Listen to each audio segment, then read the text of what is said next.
Live from New Delhi, you're watching DD India News Hour, India's voice to the world. I'm Preeti Kaur. Coming up in the next 1 hour, German Chancellor Olaf Scholz visiting India, focus on strategic ties and global security. Also to attend 7th intergovernmental consultations with Prime Minister Narendra Modi. Indian diplomat Sanjay Verma hits out at Canadian Prime Minister Justin Trudeau for emboldening Khalistani elements by not acting against them.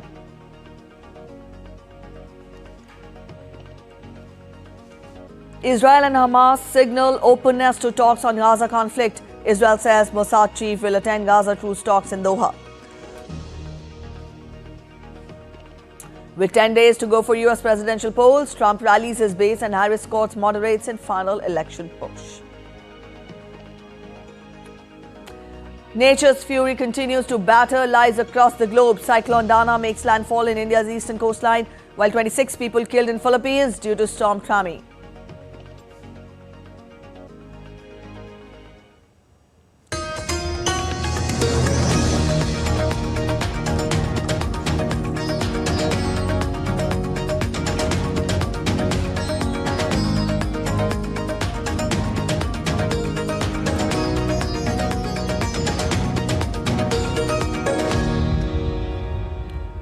India's Prime Minister Narendra Modi and German Chancellor Olaf Scholz will co-chair the 7th intergovernmental consultations in New Delhi today. The German Chancellor arrived in Delhi last night on a 3-day visit to India. The consultations are a whole-of-government framework under which ministers from both the sides hold discussions in their respective areas of responsibility and report on the outcome of their deliberations to the Prime Minister and the Chancellor. Both leaders will also hold bilateral talks today to discuss enhanced security and defense cooperation, deeper economic cooperation, green and sustainable development partnership, and collaboration in the area of emerging and strategic technologies. Both leaders will also address the 18th Asia-Pacific Conference of German Business.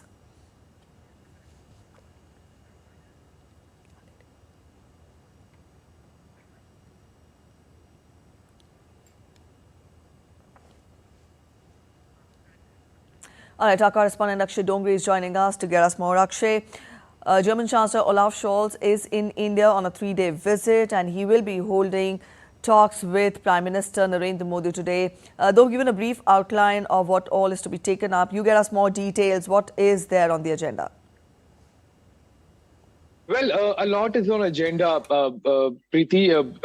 When the two leaders of Germany and India meet, one of the key aspects of this meeting is going to be the defense ties between the two countries. Now, India is expanding heavily in the maritime sector when it comes to the Indian Ocean region to check China's growing influence or to check other kind of activities in the region.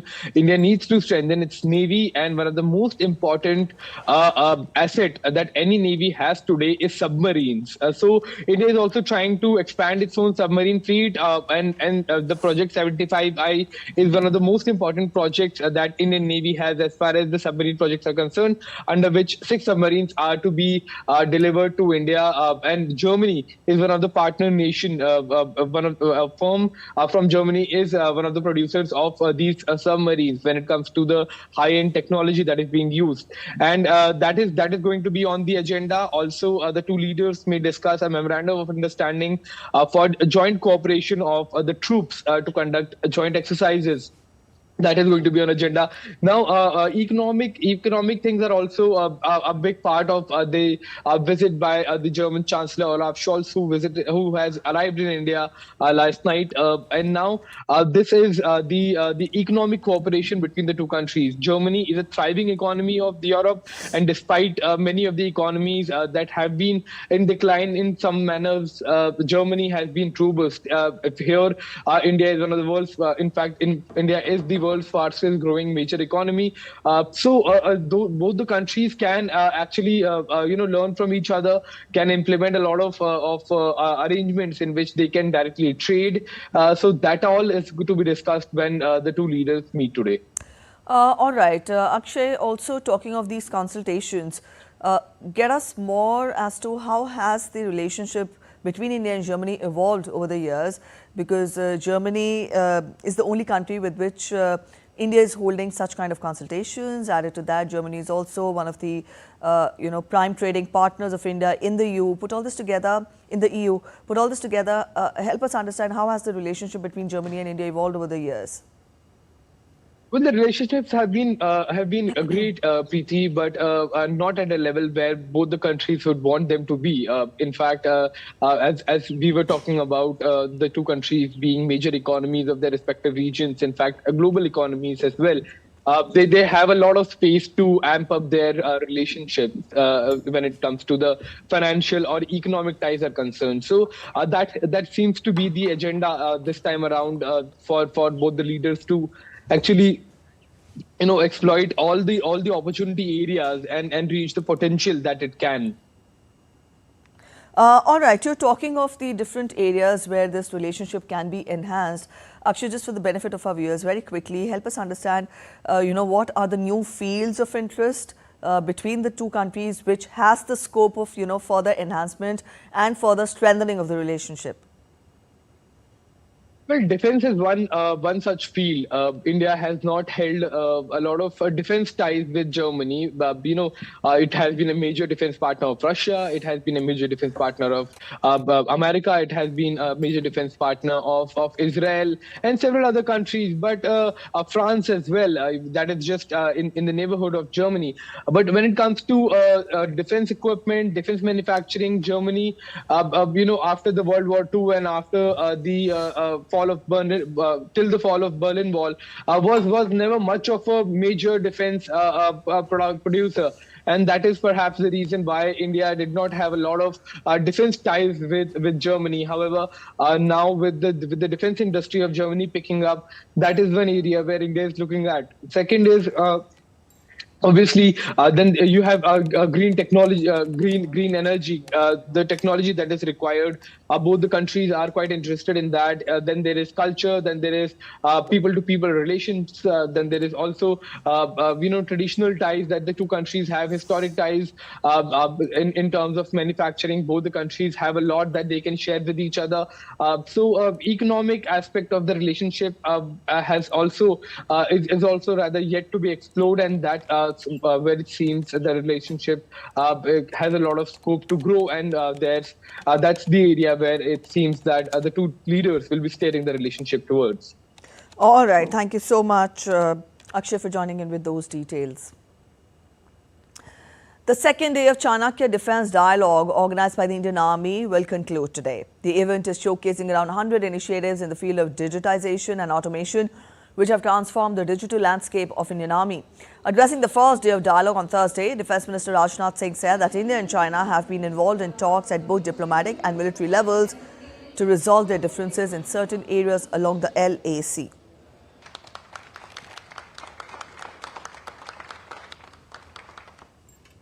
India and China have been involved in talks both at diplomatic and military levels to resolve their differences in certain areas along the LAC. Pursuant to the talks, broad consensus has been achieved to restore ground situation based on the principles of equal and mutual security. The consensus achieved includes patrolling and grazing to traditional areas. This is the power of engaging in continuous dialogue, because sooner or later solutions will emerge. And I think there is no better place to highlight this power of dialogue than this platform of Chanakya Defence Dialogue.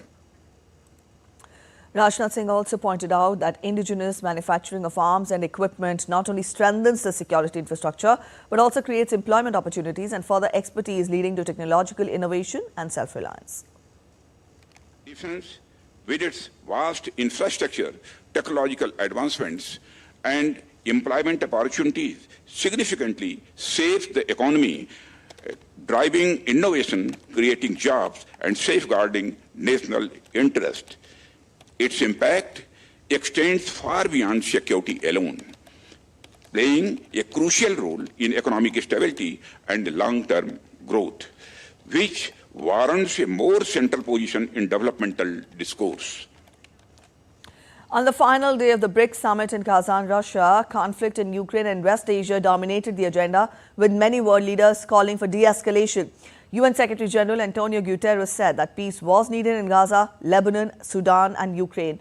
Speaking at BRICS outreach session in Kazan, India's External Affairs Minister Dr. S. Jaishankar said that addressing conflicts and tensions effectively is a particular need of the day. Jaishankar also called for reform at the UNSC. BRICS has emerged as an important platform for dialogue and discussion to address the global challenges. On the final day of BRICS summit in Kazan on Thursday, leaders discussed a number of issues, including the need for reform at the UNSC. By reforming established institutions and mechanisms, especially the UN Security Council in the permanent and the non-permanent categories.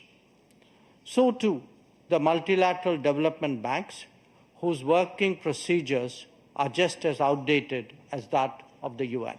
The day also saw other world leaders expressing concern over the situation in West Asia. India's minister also stressed that addressing conflicts and tensions effectively is a particular need of the day. Addressing conflicts and tensions effectively is a particular need of the day. The situation in the Middle East, West Asia for us, is an understandable concern. There is a widespread anxiety that the conflict would spread further in the region. Any approach has to be fair and durable, leading to a two-state solution. UN Secretary General Antonio Guterres told BRICS leaders that the world needs peace in Gaza, Lebanon, Ukraine and Sudan. We need peace in Ukraine, a just peace in line with UN Charter, international law and General Assembly resolutions. Russian President Vladimir Putin said that Ukraine is being used to create strategic threats to Russia. And now they don't even hide the goal to defeat Russia in a strategical way. I must say that this is illusion. Who can have only those who doesn't know Russian history, doesn't pay attention to unity formed during the centuries, power of his spirit and solidarity of its people. Iranian President Masoud Pezeshkian also expressed concern over the situation in Middle East, while Palestinian President Mahmoud Abbas called for UN resolution for an immediate ceasefire. The BRICS summit in Russia's Kazan brought together leaders from Russia, India, China, South Africa, Ethiopia, Iran, Saudi Arabia, Egypt, Venezuela, and the UAE. Expanded BRICS has a combined population of about 3.5 billion, or 45% of the world's population. Fuzail Ahmed reporting for DD India. You're watching DD India News. We're heading for a short break, but after the break, Nirmala Sitharaman participates in the 4th G20 Finance Ministers and the Central Bank Governors Annual Meetings 2024 in Washington, D.C. We get you a special report analysing the depleting popularity of Canadian Prime Minister Justin Trudeau. Today is the last day to file nominations for Jharkhand's first phase polls on October 25th.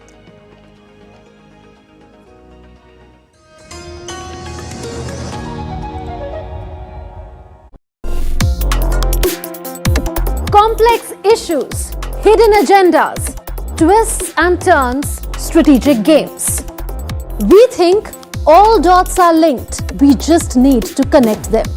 Join me every week as I connect the dots to unravel hidden designs in statecraft, mysteries, and decode issues that matter to you.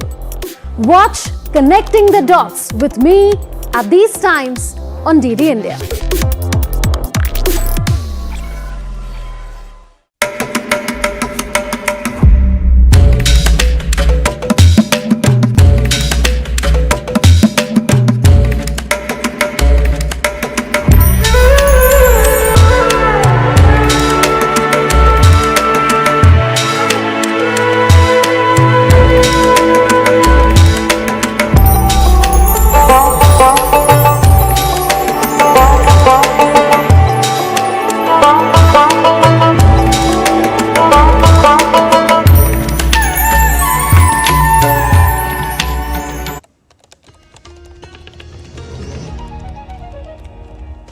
Welcome back after the break. You're watching DD India News Hour. Let's continue getting you more updates. Union Minister of Finance and Corporate Affairs Nirmala Sitharaman participated in the 4th G20 Finance Ministers and Central Bank Governors Annual Meetings 2024 in Washington, D.C. on Thursday.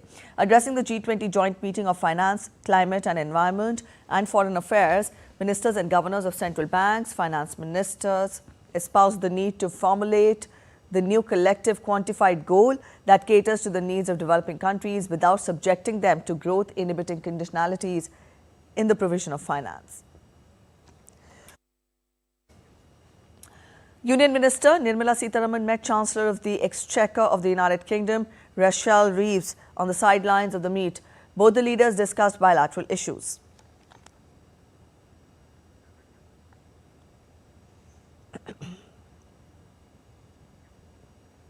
Indian diplomat Sanjay Kumar Verma hit out at Canadian Prime Minister Justin Trudeau for emboldening Khalistani elements by not acting against them. The Indian High Commissioner to Canada has accused Prime Minister Trudeau of ruining the bilateral ties between the two countries for political gains. Canada हमारा बहुत अच्छा मित्र था, है और रहेगा। तो Commonwealth के part हैं, यूनाइटेड नेशंस में अच्छे रोल्स हैं हम लोगों के, तो उसकी हम बात नहीं कर रहे हैं।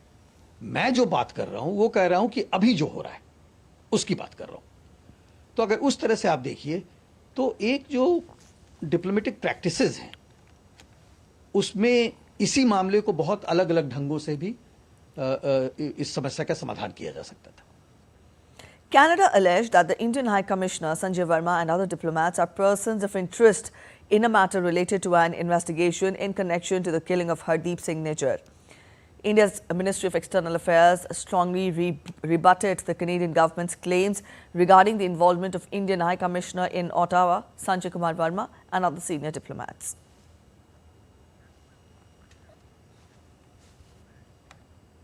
Moving on, the popularity of Canadian Prime Minister Trudeau is fast on the wane. Heightened tensions between India and Canada have only added to his woes. Trudeau's standing within his own party and the Canadian public is low. Many view his approach as reckless and politically motivated, further eroding his support base. We'll get you more in this report. It seems like Justin Trudeau is facing significant challenges within his own Liberal Party. Reports indicate that over 20 Liberal MPs have urged him to step down before the next election. Trudeau has been given a deadline of October 28th to decide on his future.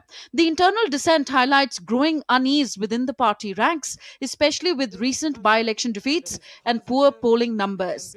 Canada's baseless allegations against India have cost Trudeau, particularly the allegations against the killing of terrorist Hardeep Singh Nijjar, without evidence. The rift widened within his own party, and since then he's bearing the brunt. When we tell them, saying, look, you have people openly threatening leaders of India, diplomats of India, sometimes the threat is not just verbal, it's physical.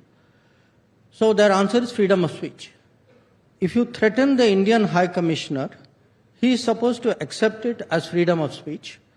But if an Indian journalist says the Canadian High Commissioner walked out of South Block looking very grumpy, it is apparently foreign interference.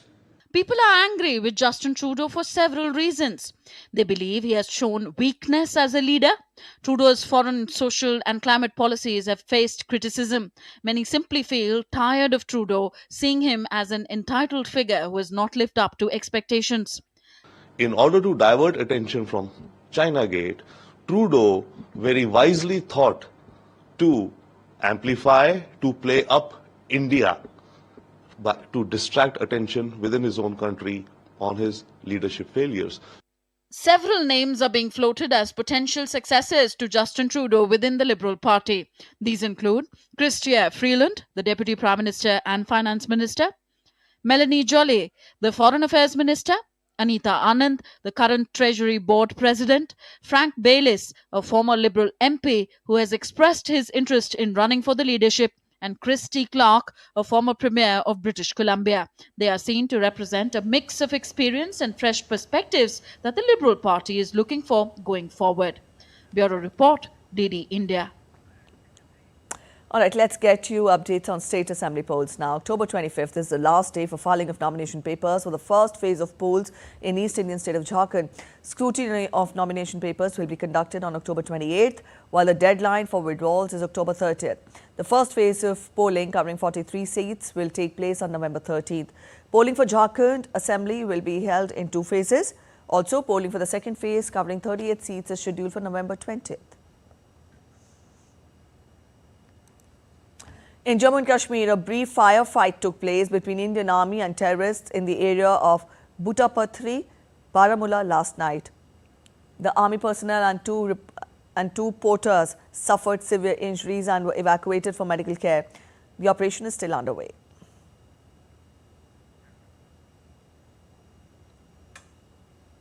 Severe cyclonic storm Dana makes landfall on the Odisha coast late on Thursday night, with the Indian Meteorological Department expecting it to continue until Friday morning. Also, various parts of the eastern state of Odisha experienced heavy rainfall, strong winds and rough sea conditions.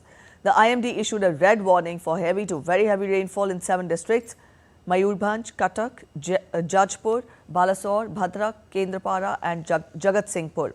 Also, an orange warning has been issued for 5 districts, including Puri, Khurda, Nayagarh and Dhenkanal, for heavy rain during this period. Odisha Chief Minister Mohan Charan Majhi, who reviewed the state government's preparedness, said that over 6 lakh people have been evacuated. Also, according to Weather Department, the northeast region will also experience light to moderate rainfall on Friday, as the landfall has triggered massive storm surge and heavy rainfall. Parts of Jharkhand, including the Kolahari region, are also set to face heavy to very heavy rainfall due to impact of Cyclone Dana.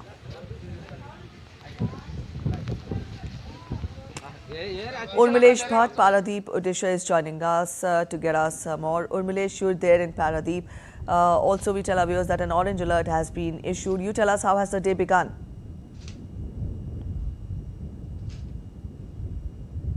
जी प्रीति, बिल्कुल अगर बात की जाए, जो दाना चक्रवात है ये जो है समुद्री तट से टकरा गया था और अब धीरे धीरे जो है, जैसे कि मौसम विभाग ने, मैट डिपार्टमेंट ने कहा है कि अब ये धीरे धीरे कमज़ोर पड़ेगा। ऐसी स्थिति में जो है इस दाना जो चक्रवात तूफान था, इससे किसी भी प्रकार की अभी तक कोई अप्रिय घटना, जान का नुकसान का नहीं सुनाई पड़ा है।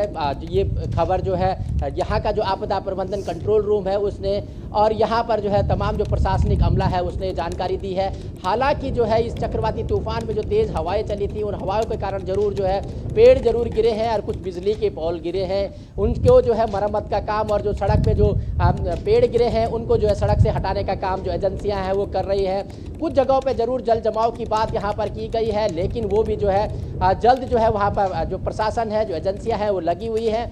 ऐसे में अब कहा जा रहा है कि ये दाना चक्रवात अब धीरे धीरे जो है कमज़ोर पड़ रहा है। ये जरूर है कि अभी भी तेज़ हवाएं जरूर चल रही हैं और बारिश होने की संभावना जो है मौसम विभाग ने कही है। वहीं दूसरी तरफ अगर बात की जाए तो यहाँ की सरकार से जो है, उड़ीसा सरकार से प्रधानमंत्री ने खुद बात की और हर संभव मदद की जो है आश्वासन दिया है। और यहाँ पर जो तमाम एजेंसियाँ थी, उन एजेंसियों के अगर मुताबिक बात की जाए तो ये दाना जो चक्रवात था, इसमें किसी भी प्रकार के कोई अप्रिय घटना का अभी तक नहीं सुनाई दिया है, किसी भी जान का नुकसान नहीं हुआ है। हालांकि जो जरूर है कि माल का नुकसान हुआ है, इस नुकसान को लेकर के अभी आकलन किया जाएगा। अब जो है देखना है कि ये जब ये कमज़ोर पड़ गया है तो इसके बाद यहाँ पर जो रेल और हवाई जो यातायात जो है बाधित हुआ था वो बहुत जल्द अब सुचारू हो जाएगा। और साथ ही जिस तरीके से ये पूरा दाना चक्रवात रहा है प्रीति, इसमें जो है राहत शिविरों में जिस तरीके से कि यहाँ के सूचना विभाग ने बताया है कि 4400 से लगभग जो है गर्भवती महिलाएं इन राहत शिविरों में थी, जिसमें से कि 1600 गर्भवती महिलाओं ने जो है यहाँ पर जो है जन्म दिया है बच्चों को, और दोनों जच्चा बच्चा बिल्कुल सकुशल हैं। ऐसे में कहा जा सकता है कि जहाँ एक तरफ ये दाना चक्रवात को लेकर के काफ़ी लोग यहाँ पर जो है परेशान दिखाई दे रहे थे, हालांकि इसका इतना असर नहीं दिखाई दिया, लेकिन वहीं दूसरी तरह की खुशखबरी की बात ये भी है कि यहाँ पर जो है किलकारियाँ भी सुनाई दी। All right, Urmilesh, thank you so much for joining in with those details. That was our correspondent Urmilesh Bhatt joining us from Paradeep, Odisha, telling us more about the effects of Cyclone Dana. He says that the Cyclone Dana is weakening. No injuries or loss of life has been reported in Odisha. Not major destruction has also been reported, except for a few trees being uprooted. And also he said that Prime Minister Modi talked to Odisha Chief Minister, and rail and air traffic services are expected to resume soon. Let's move on to other stories. Bangladesh is on the boil once again after mass protests that saw the ouster of Prime Minister Sheikh Hasina in August. Going further against her, Bangladesh's interim government has banned the student body of Awami League, and several hundred protesters besieged the presidential palace in Dhaka, now demanding the removal of President Mohammad Shahabuddin as well. Even as Bangladesh is recovering from a mass uprising that saw the ouster of Prime Minister Sheikh Hasina in August this year, a fresh controversy has erupted in the country. Several hundred protesters besieged the presidential palace in Dhaka on Tuesday evening and demanded the resignation of President Mohammad Shahabuddin, who became the head of Bangladesh in 2023 under the then Prime Minister Sheikh Hasina. In another development, Bangladesh's interim government has officially banned the Bangladesh Chhatra League, the BCL, the student wing of the ousted Prime Minister Sheikh Hasina's Awami League party, declaring it a terrorist organization. The Ministry of Home Affairs cited the BCL's history of serious misconduct over the past 15 years, including violence, harassment and exploitation of public resources. The ban under the Anti-Terrorism Act takes effect immediately. Following the ouster of Sheikh Hasina, Bangladesh has also seen a dramatic surge in violence against women. Bangladeshi female students marched in Dhaka demanding action by the government. We wanted to build a new Bangladesh through an uprising where we want to ensure equal rights for men and women. We also want to remove the discrimination that exists in the society regarding the treatment of men and women. Following the ouster of the Premier Sheikh Hasina, the country saw an increase in atrocities against Buddhists, Christians and Hindus living in the neighboring Bangladesh. Recently, members of the minority Hindu community celebrated Durga Puja under tight security following a spate of attacks against Hindus. With inputs from Naval Singh Parmar, Fuzail Ahmed's report for DD India. Groups of protesters started gathering at Mozambique's Maputo on Thursday after Mozambique's ruling party, Frelimo, retained power in this month's national election, extending its 5-decade rule as the opposition accused it of fraud. Runner-up Venancio Mondlane came in second with 20% of the votes, and he claims that he is the true election winner. Protesters barricaded streets and ignited tires with fire in response to the election result. Frelimo's Daniel Chapo will succeed President Filipe Nyusi to become Mozambique's 5th president. The Electoral Commission said that Chapo won over 70% of the votes.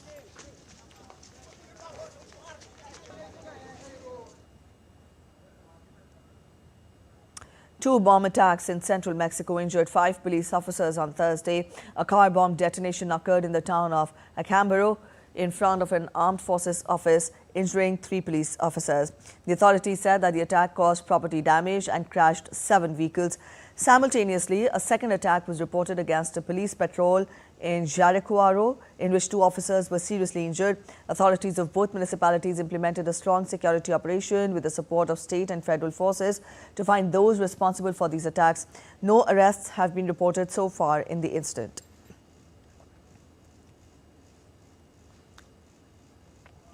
Over 10,000 people in Haiti have been displaced in just 1 week as armed gangs escalate attacks on areas around the capital, Port-au-Prince. The UN reports that more than 700,000 people have now been forced from their homes as violence spreads, doubling in just 6 months. Gangs united under the Viv and Sam Alliance are seizing farmlands and blocking transport routes, fueling famine and economic collapse. Despite the UN authorizing an international force to support Haiti's police, the mission has been underfunded and ineffective. Efforts to bolster it were blocked by China and Russia. As violence intensifies, even foreign vehicles and UN aircraft are being targeted, threatening international aid efforts.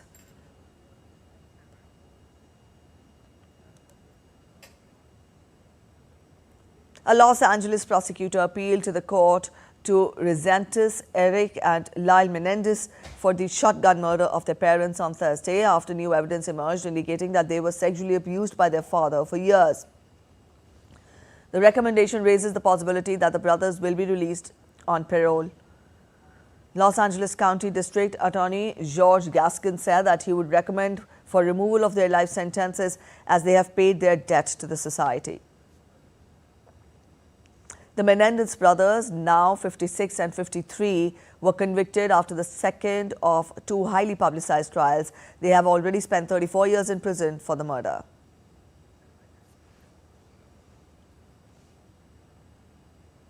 A quick break ahead. You're watching DD India News. But after the break, India hands over the first tranche of humanitarian assistance to Lebanon amid rising crisis.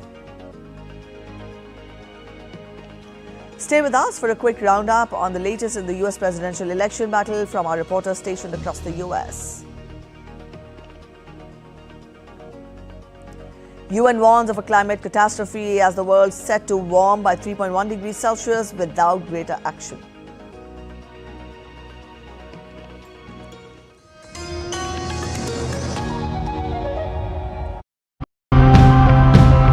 Recycle, repair, renew.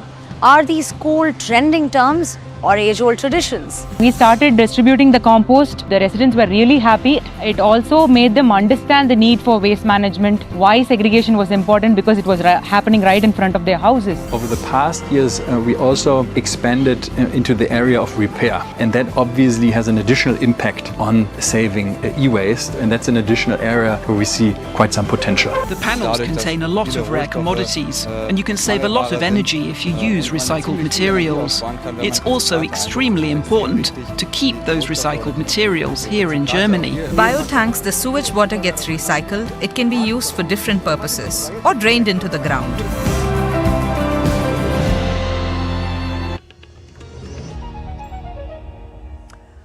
Welcome back after the break. You're watching DD India News Hour. A quick relook at the top stories now.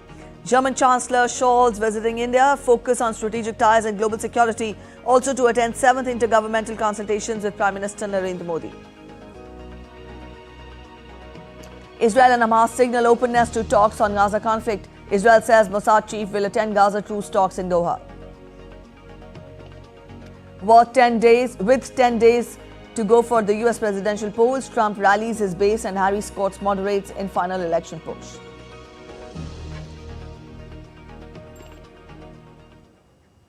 Negotiations over a potential Gaza ceasefire and hostage release deal are set to resume in Qatar's capital Doha after both Israel and Hamas signaled for readiness for the talks. An Egyptian security delegation met with a delegation of Hamas leaders in Cairo on Thursday as part of the efforts to resume the Gaza ceasefire negotiations. The talks in Cairo were part of Egypt's ongoing efforts to resume ceasefire negotiations. Israeli Prime Minister Benjamin Netanyahu said that he welcomed Egypt's readiness to reach a deal for the release of the hostages still held by Hamas in Gaza. Israel said its Mossad intelligence agency head David Barnea will travel to Doha on Sunday to try to restart the talks and meet with CIA Director William Burns and Qatar's Prime Minister.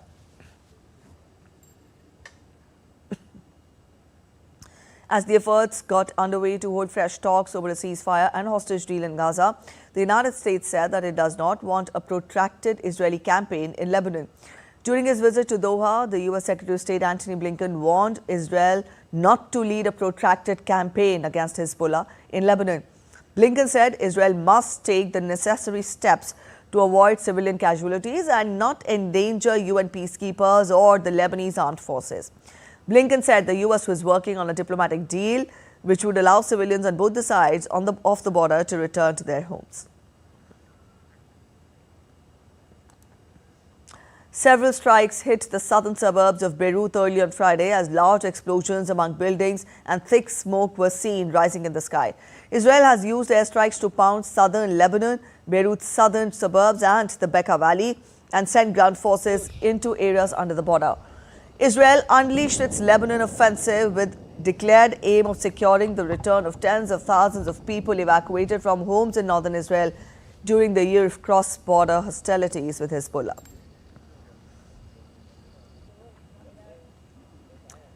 United Nations Secretary General Antonio Guterres has called for peace in Gaza and Lebanon. Speaking at the BRICS summit in Russia's Kazan on Thursday, the UN chief has called for an immediate ceasefire and the release of hostages.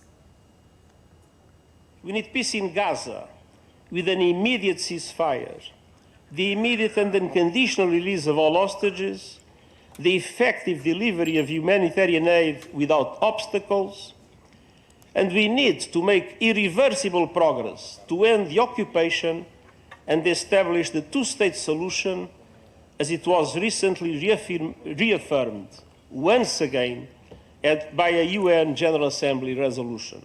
We need peace in Lebanon, with an immediate cessation of hostilities, moving to the full implementation of UN Security Council Resolution 1701. All right, our correspondent Amit Mukherjee is joining us. Amit, good morning. Now, we see that both Israel and Hamas have shown readiness for talks ahead.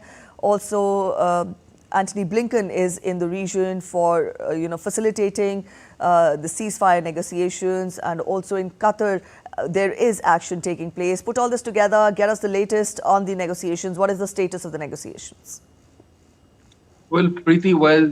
Things still continue to be on the edge as far as Middle East is concerned, the West Asia is concerned, but definitely there has been an increased sort of an effort in terms of, reaching a ceasefire right now, especially with the US elections being just about 2 weeks around the corner. US is also pressing for a ceasefire at the earliest. In fact, it has been mobilizing all the people all those who have been a part of this conflict.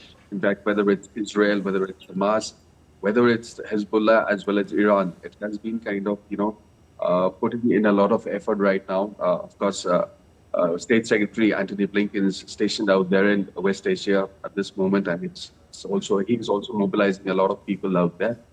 And but despite the fact that Israel has been threatening for a strike against Iran, the posturing of Iran at this point in time is also kind of indicative of the fact that it is also looking at a ceasefire right now, because publicly it has maintained that it does not want war at this point in time, but at the same time it's also kind of prepared a multi-pronged strategy to deal with the situation and eventuality in case Israel really launches an attack on it. But at the same time, as per reports, I mean, Iran is very, very clear that in case of a symbolic attack by Israel, it will not go into too much of a response or a retaliation. However, if its oil installations and nuclear installations are kind of attacked, then there would be a possible, sort of a severe retaliation by Iran. But as of now, as things stand, the focus right now is on ceasefire. All the parties are now looking at the release of the hostages, the Israeli hostages who were taken away, who were abducted, a year back on 7th of October, when the Hamas squads had launched an attack. It had invaded the Israeli territory and taken away all those hostages. So right now the focus is on de-escalation of the military action of Israel in Hezbollah region, in various regions of Lebanon where Hezbollah is very, very active. Also, a de-escalation as far as actions of Israel is concerned in northern Gaza. So overall, there is a lot of effort right now to reach a peace agreement and a settlement right now, a ceasefire in the West Asian region right now. All right, Amit. Now, talking of how is Israel positioned with the conflict with the Gaza conflict on one side, and also its retaliation against the Hezbollah strikes. Added to that, also its claim of preparing to attack Iran. Put all this together, how is Israel positioned? Added to this, there is the ceasefire talks are still, a ceasefire still is elusive. Put all this together, how is Israel positioned?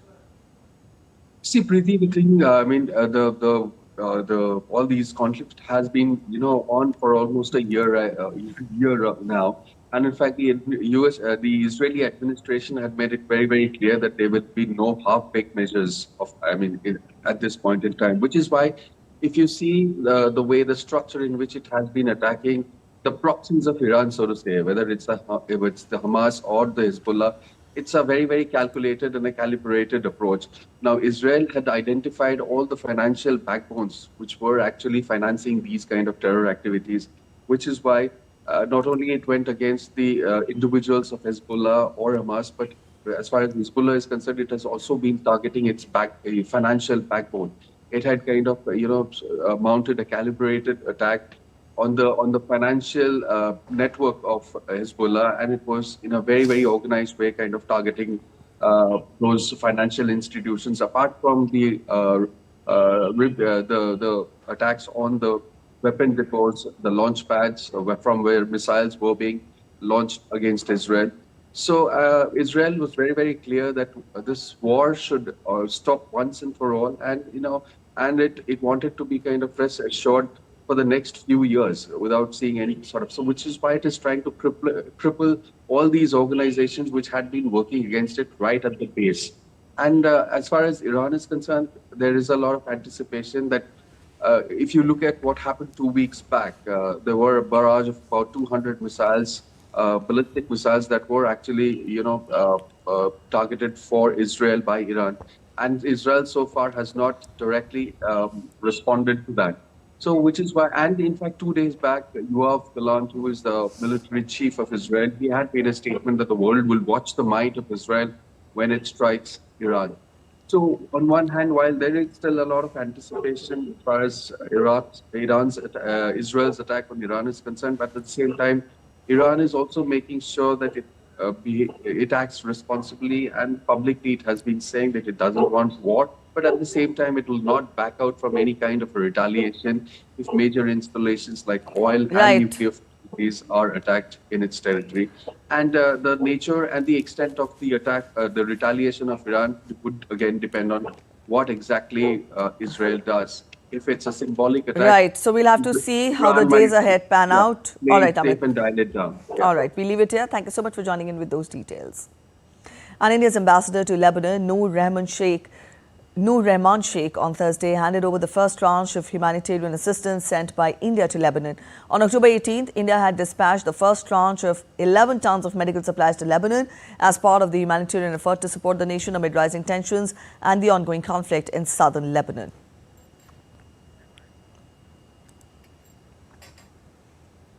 Nepal Army plans to rescue Nepali United Nations peacekeepers deployed in Syria and Lebanon as unrest and political conflict, in fact, looms in the region. There are currently 877 Nepali peacekeepers in Lebanon and 452 in Syria border point.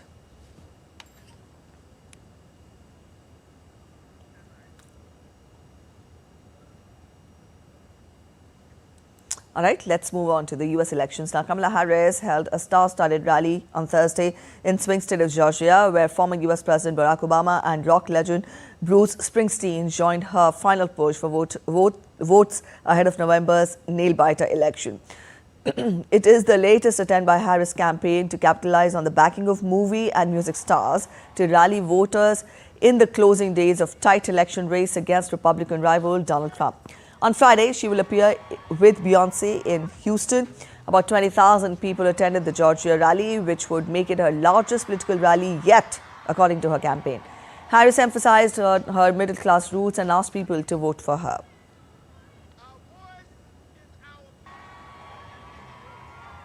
Days left in one of the most consequential elections of our lifetime. And I don't need to tell you, voting has already started. And everybody here knows it's going to be a tight race until the very end. So we have a lot of work ahead of us. But we like hard work.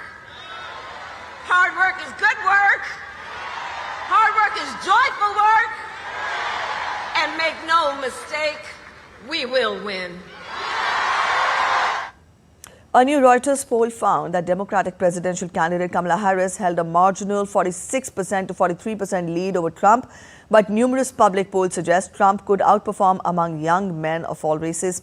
On a campaign trail in Philadelphia, Harris said her Republican rival Donald Trump was exhausted and that, if elected, would be plotting revenge against his opponents. We have the choice of a Donald Trump who will sit in the Oval Office stewing, plotting revenge, retribution, writing out his enemies list, or what I will be doing, which is responding to folks like the folks last night with a to-do list. In the US elections, war of words has taken center stage in the campaigning by both the presidential candidates.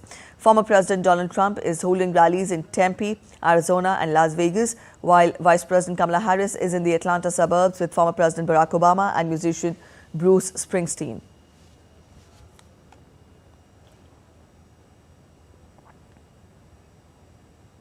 Immediately upon taking the oath of office, I will launch the largest deportation program in American history. We'll get them out.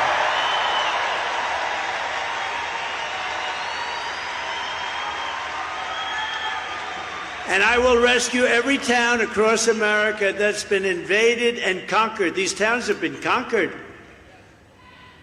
And we will put these vicious and bloodthirsty criminals in jail, or we'll kick them the hell out of our country as fast as we can. And I'm hereby calling for the death penalty for any migrant that kills an American citizen or a law enforcement officer. All right, our correspondent Shubhendu Ghosh is joining us from Florida, and Amritpal Singh is joining us from Texas. Welcome, both of you. Amrit, to you first. War of words continues between the contenders. You tell us, how's the election battle there, shaping up? That's right. The war of words continues between both candidates. And when I talk to Americans, they tell me that it's reached its lowest. They haven't seen such a low narrative play out, the kind of words used by both sides. Kamala Harris calling him increasingly unstable, questioning his mental fitness, calling him unhinged. He using words like, Joe Biden became a retard, Kamala was born one. So with this kind of language that's being used, it does upset people when you talk to voters from either camp. They off camera and privately tell you that, yes, they have not seen such kind of public spewing of venom being seen in elections before. So that's going on. Campaigning is, both candidates are campaigning, especially focusing on the swing states. You saw her you saw him in Arizona, her in Georgia. Both are swing states. So clearly they're trying to woo the voter who's still undecided, and try and get as many people out to vote for them, because it will finally boil down to the swing states on who wins. All right, I'll take that forward to Shubhendu. Shubhendu, now you're there in Florida, and Florida has been trending towards the political right in recent years, and now it is seen as a moderately red state. Get us a quick update on early voting in Florida. Right, Preeti, early voting has been on since Monday. It will continue till 3rd of November, and thereafter, of course, the big day of the election day. But this has been rather historical early voting in Florida.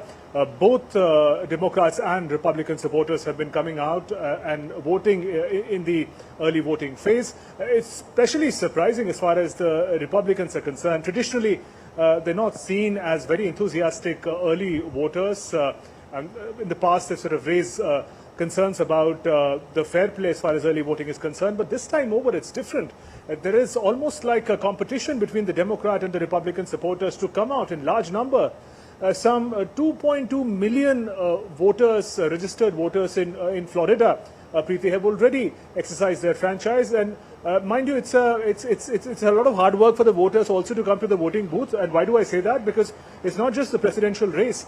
They have to also choose their candidate for the Senate, for the House of Representatives, for the local Florida Legislative Assembly, and number of other positions. There are also amendments out for vote, amendments for abortion-related decisions, amendment for recreational use of marijuana, among some of the amendments and referendums that are also part of it. So when the voters enter a polling booth here in Florida, there are some 6-page document that they must go through, cast their vote on every page for different candidates for different positions.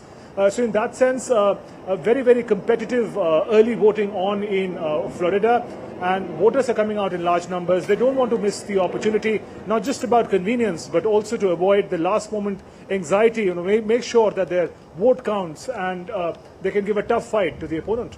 All right, Amrit, to you now.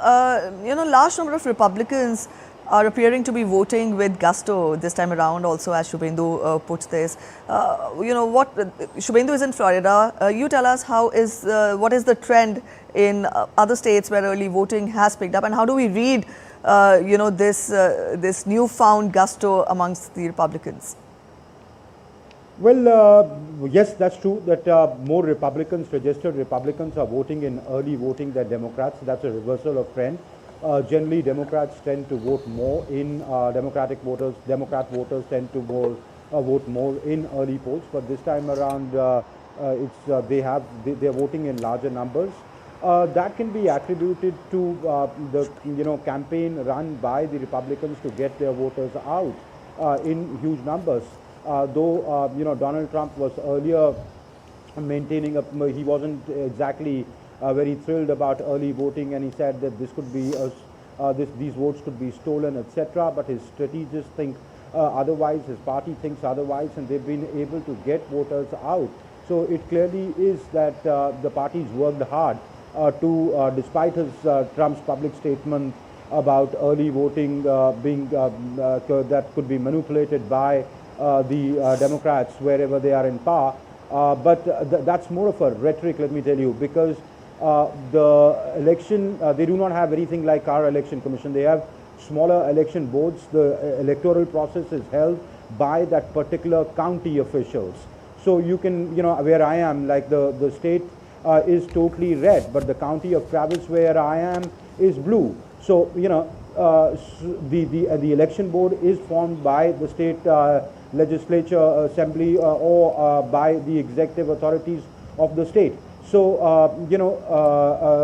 the Republican voting clearly could be attributed to that despite Donald Trump's public statements, the party wants them to come out and vote in huge numbers and get an early advantage over the Democrats. All right, Amrit and Shubhendu, thank you so much for joining us with those details. And early voting for the US presidential election is currently on in most states of the US, except for a handful of states where either early voting has closed or a very few states that don't allow it. When election day comes on November 5th, millions of voters will have already cast their ballots early, both by mail and in person. DD India's Amritpal Singh explains what the early voting system in the US election is.